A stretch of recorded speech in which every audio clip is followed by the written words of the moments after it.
Well, it's been a busy few days here on the channel, putting together all the playoff preview videos for all 8 OHL matchups. And of course, the playoffs get underway tonight.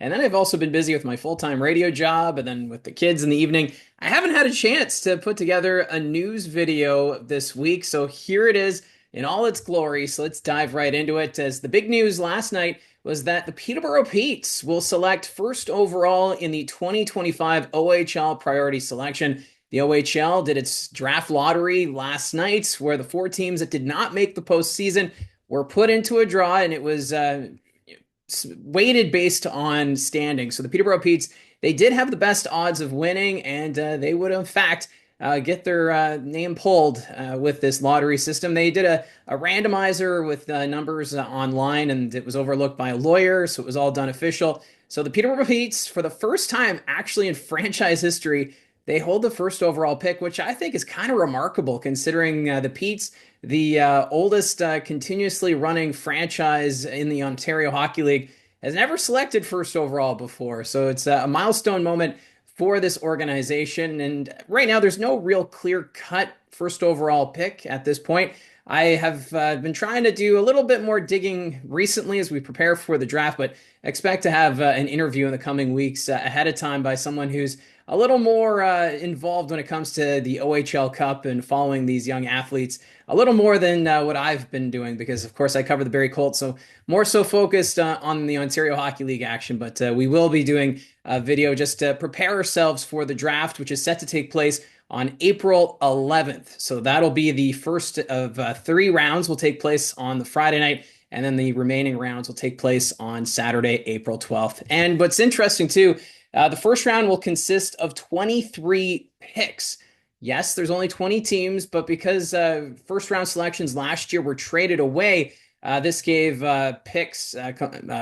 compulsory picks back to the teams that traded away those prospects. So the first one up will be the Kingston Frontenacs. They have the 9th overall pick after they traded away Malhotra's rights to the Brantford Bulldogs. The Brampton Steelheads have the 15th overall pick after they traded Alan Valentini's rights to the Kitchener Rangers. And then the Sioux Greyhounds will have the 19th pick after they traded Ryder Calley's rights to the North Bay Battalion. So that's why it's 23 rounds, but because of those 3 picks, the London Knights, they have the 23rd pick overall, which is technically in the first round. So a little complicated there, but it's the way the system's meant to be. And for the Ontario Hockey League, they created this as a consolation prize for teams just because if a player doesn't want to report and they end up trading them away and they play on the other team, then they want to be able to help out the organization. So some teams don't get left hanging with some prospects. So this year, I think this might be the most we've seen for these picks. So we'll see how it all plays out. But still, the Peterborough Petes, they do have the first overall pick. The Guelph Storm ended up with pick number 2. Ottawa moved up to the 3rd pick overall, and the Sarnia Sting end up at the 4th position. Now, it will be interesting, though. One player that has been making some headlines is Max DeLille. He's playing with the Toronto Titans, and he's actually been having quite the performance at the OHL Cup. But what's interesting is his older brother, Tristan DeLille, plays for the Owen Sound Attack. So we could potentially see DeLille maybe selected by the Guelph Storm. Wouldn't that just add to that Highway 6 rivalry between the Attack and the Storm starting as early as next year? But there is some talk that maybe DeLille will be the first overall selection. So we'll have to wait and see on that front. Still some exciting times, especially for these players as the OHL Cup continues down in Toronto. Now, there was an interesting post this week. Jason Greger he's a co-host on the Daily Faceoff. He's reporting that the Canadian Hockey League is exploring the idea of allowing 3 import players going forward.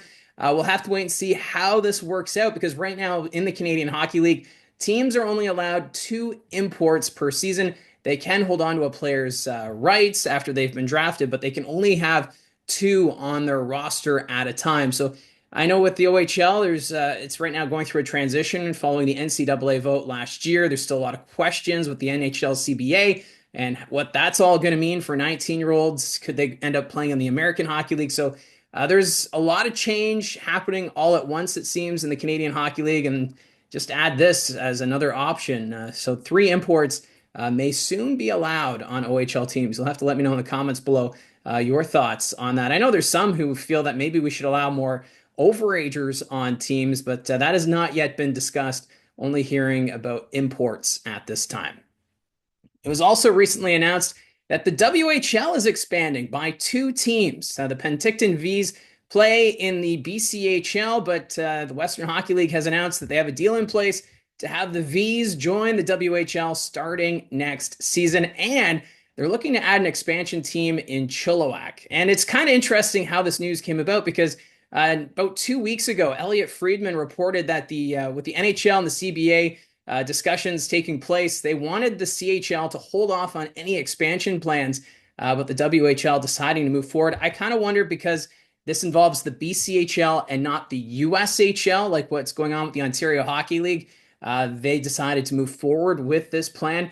And for the Penticton Vees, they formed back in 1961. They were one of the founding members of the BCHL. So this is some tough news for that league. They lost a lot of players once we had the NCAA vote, so the future of that league is in question. And the Chilliwack Chiefs, another big team in the BCHL, and now it's looking like the WHL looking to take that market as well. So that's what's happening in the Western Hockey League, expanding to 24 teams. So now the question is, what does the OHL do?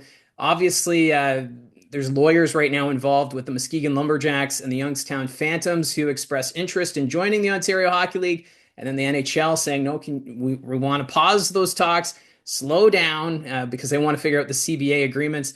And it does sound like maybe there's consideration of the USHL fitting into plans with the Canadian Hockey League, as maybe there'll be 4 leagues competing for the Memorial Cup. So then it's one big junior hockey circuit where NHL scouts will then be able to have an even playing field for the 3 leagues. And even with the 3 import selection, when you look at the USHL, they allow 4 imports. So maybe this is a move to make it that all 4 leagues are kind of comparable. So this is something to keep an eye on.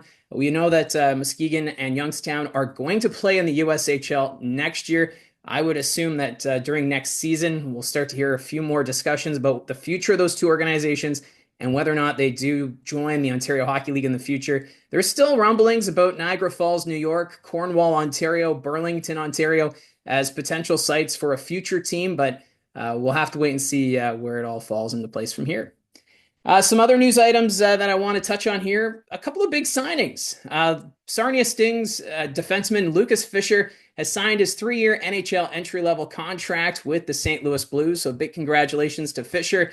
He was actually selected in the 2nd round by the St. Louis Blues, 56th overall in the 2024 NHL entry draft. And for the Sarnia Sting, a bit of a disappointing finish to the year, but great to see that Fischer, who was born in Brighton, Michigan, is going to get a chance to showcase his skills at the next level. I imagine that he'll play in the American Hockey League, and we'll see where Fischer goes from here. But he is a solid defenseman.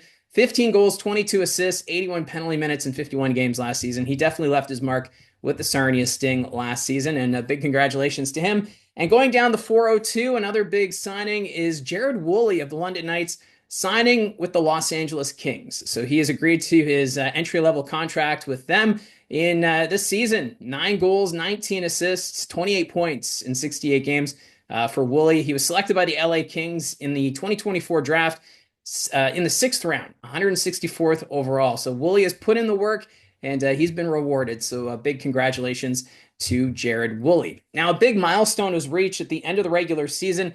Jacob Oster, the goaltender of the Oshawa Generals, earned his 100th career victory.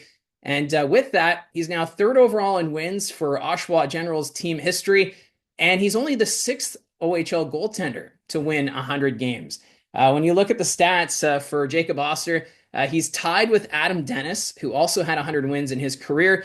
But leading the category overall in the OHL, JP Anderson had 126 victories. So He's in some good category, in a good status there. Of course, Oster won OHL goaltender of the year last year. The Generals playing Oster as much as he wanted, basically, and he'll be counted upon as they get ready for the postseason, taking on the Brampton Steelheads. So it's a news video that I've been wanting to do the last few days, finally doing it here on the channel. The channel has also seen tremendous growth over these last couple of days, so I really appreciate everyone who has clicked subscribe as the channel approaching 800 subscribers. Never thought we would see the day, but thank you very much for everyone who has clicked subscribe as we continue to move this channel forward. So again, thank you very much for all your support. Don't forget to hit like and subscribe if you haven't clicked subscribe already, and we'll talk to you again soon.